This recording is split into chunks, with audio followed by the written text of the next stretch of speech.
परेशानी को सर पर सवार ना होने दें। आज की मेरी वीडियो का जो टॉपिक है, जो टाइटल है, जो उन्वान है, वो ये है कि परेशानी को अपने सर पर सवार ना होने दें। अब आप सोच रहे होंगे भाई कि परेशानी सर पर सवार कैसे होती है, ये हमें आप बताएं। तो मैं इंशाल्लाह आपको बताने की कोशिश करूंगा कि लोग परेशानी को अपने सर पर सवार कैसे कर लेते हैं। आइए मैं एक आपको हिकायत बयान करता हूं। दो दोस्त हैं, दोनों ने टिकट खरीदा फ्लाइट का और दोनों ने फ्लाइट पकड़ने के लिए आप एयरपोर्ट गए और वहां से जाकर के आपने फ्लाइट में सफर का आगाज किया। दोनों दोस्त फ्लाइट पर सवार हो गए। एक दोस्त इधर साइड में आया और एक दोस्त इधर साइड में आया और बीच में आया एक अनजान शख्स, और अनजान शख्स भी ऐसा है जो बहुत ज्यादा मोटा है, बहुत ज्यादा देखने में भद्दा है, मुंह से अजीब सी स्मेल आ रही है, उसके कपड़ों से अजीब सी महक आ रही है और उसके मुंह से थूक और राल भी बाहर आ रही है। अब ये दो दोस्त हैं, एक दोस्त की सीट इधर है और एक दोस्त की सीट इधर है और बीच में ये इंसान, ये शख्स विराजमान है। अजीब सी स्मेल की बुनियाद पर दोनों दोस्तों ने उसका जायजा लिया, जो शायद उनको तकरीबन 40 मिनट का सफर करना था। अब एक दोस्त था, देखिए, वो परेशानी को अपने सर पर सवार कर लिया करता था और एक दोस्त था, वो परेशानी को इग्नोर किया करता था, यानी उसको अपने सर पर सवार नहीं किया करता था। अब दोनों दोस्तों की कैपेसिटी अलग है, दोनों की सोच अलग है, दोनों की क्वालिटी अलग है, बंदा दोनों के बीच में विराजमान है। अब देखिए क्या करेंगे। अब जो दोस्त है, जो परेशानी अपने सर पर लेके घूमता है ना, अब उसका तो दिमाग ही खराब हो गया, वो तो डिप्रेशन में चला गया, टेंशन में आ गया और आधी सीट छोड़कर उसने उधर मोटे इंसान की तरफ को सुकड़ करके बैठ गया और उसकी स्मेल को बार बार नोट करने लगा, उसके चेहरे को बार बार देखने लगा। कुल मिलाकर के उसका 40 मिनट का सफर उसको ऐसा लगने लगा कि जैसे उसने 4 घंटे का सफर किया हो।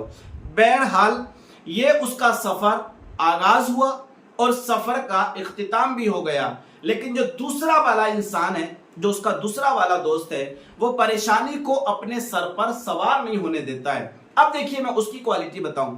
उस बंदे ने भी महसूस किया कि सामने वाला बंदा जो है, बाजू वाला बंदा जो है, वो थोड़ा सा भद्दा इंसान है, उसके कपड़ों से अजीब सी स्मेल आ रही है, उसके मुंह से अजीब सी बदबू आ रही है और उसके मुंह से राल या थूक वगैरह टपक रहा है। लेकिन उस इंसान ने चंद लम्हों के अंदर उस इंसान को अपने जहन में सेट कर लिया और उसने अंदाजा लगाया कि मेरा सफर अभी 40 मिनट का बाकी है और उसने एक अपने बैग से एक बुक को निकाला और पढ़ने में मशगूल हो गया।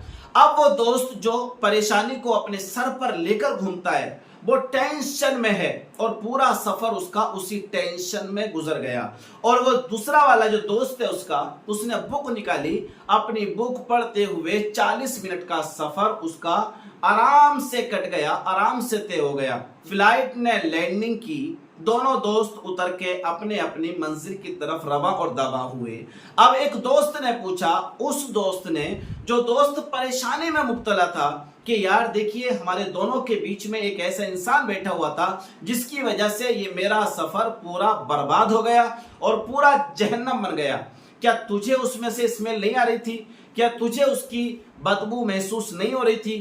क्या तुझे अजीब सा फील नहीं हो रहा था? उस समझदार बंदे ने कहा कि हाँ, मुझे भी उसमें से स्मेल आई थी, मुझे भी उसकी हैयत से अजीब सा महसूस हुआ था, मुझे भी उसके मुंह से राल और थूक बहता हुआ महसूस हो रहा था, लेकिन मैंने एक अपनी जिंदगी के उस टाइम को, जो मेरा सफर का टाइम था तकरीबन 40 मिनट, मैंने उस 40 मिनट को सही अंदाज में गुजारने की कोशिश की कि इस 40 मिनट को मैं सही अंदाज में कैसे गुजार सकता हूं। तो मैंने डिसीजन लिया, मैंने फैसला किया, मेरे अक्ल ने मुझको जवाब दिया कि भाई, इस टेंशन से बचना है तो किसी दूसरे काम में लगना पड़ेगा। और यही मैंने किया। मैंने बुक्स अपने बैग से निकाली और निकालने के बाद मैं अपनी किताब की पढ़ाई में मशगूल हो गया और मुझे महसूस ही नहीं हुआ कि वो 40 मिनट का सफर मेरा कैसे गुजर गया। अब आइए मैं आपको बताता हूं, दोनों दोस्त हैं, दोनों की सोच अलग है, दोनों की समझने की, सुनने की, कहने की सलाहियत अलग है। लेकिन एक बंदा है जिसने टेंशन परेशानी को अपने सर पर सवार रखा और एक बंदा है जिसने उस परेशानी को अपने सर पर सवार नहीं होने दिया। अगर आपकी जिंदगी में कोई परेशानी आ रही है, आपकी जिंदगी में अगर कोई दुश्वारी आ रही है, आप किसी परेशानी के शिकार हो चुके हैं, आप उस परेशानी को अपने सर पर रखकर मत घूमिए, आप उससे बचने का रास्ता तलाश करिए। परेशानी कब तक की है? एक लिमिट होती है परेशानी की, साल, 2 साल, 4 साल, 5 साल या चंद दिन या चंद घंटा या चंद मिनट वो परेशानी है और उसके बाद उस परेशानी को भी खत्म होना है। और यही कहा है हमारे उलमा ने कि परेशानी का वक्त भी गुजर जाता है और गुजर जाएगा। आप हिसाब लगा लें अपनी जिंदगी में कि ये परेशानी का जो मेरा टाइम चल रहा है ये तकरीबन 1 साल का है। 1 साल आप सब्र करिए और 1 साल उस परेशानी से बचने के लिए कोई दूसरा सबब तलाश करिए और अपनी मसरूफियत उधर लगा दीजिए, उधर आप मशगूल हो जाइए, वरना ये दुश्वारी, ये परेशानी आपके सर पर सवार होकर रहेगी। कहने का मतलब लास्ट एंड फाइनली ये है कि परेशानी को अपने सर पर सवार न होने दें, उससे बचने का रास्ता जरूर तलाश कर लें। अगर आप उससे बचने का रास्ता तलाश नहीं करेंगे, ये परेशानी आपके सर पर सवार हो जाएगी और अपनी परेशानी के सबब आप अपनी जिंदगी को दांव पर लगा सकते हैं। तो ये बड़ा बेहतरीन एक तरीका है और मेरा वीडियो बनाने का जो मकसद है वो यही है कि हम अपनी जिंदगी की परेशानियों से कैसे मुकाबला कर सकते हैं और अपने सर पर सवार होने से उन परेशानियों से कैसे अपने आप को बचा सकते हैं। शायद अगर वीडियो आपको समझ में आई हो तो जरूर वीडियो को लाइक करें, शेयर करें। अगर चैनल पर आप पहली बार आए भाई तो जरूर सब्सक्राइब कर दीजिएगा।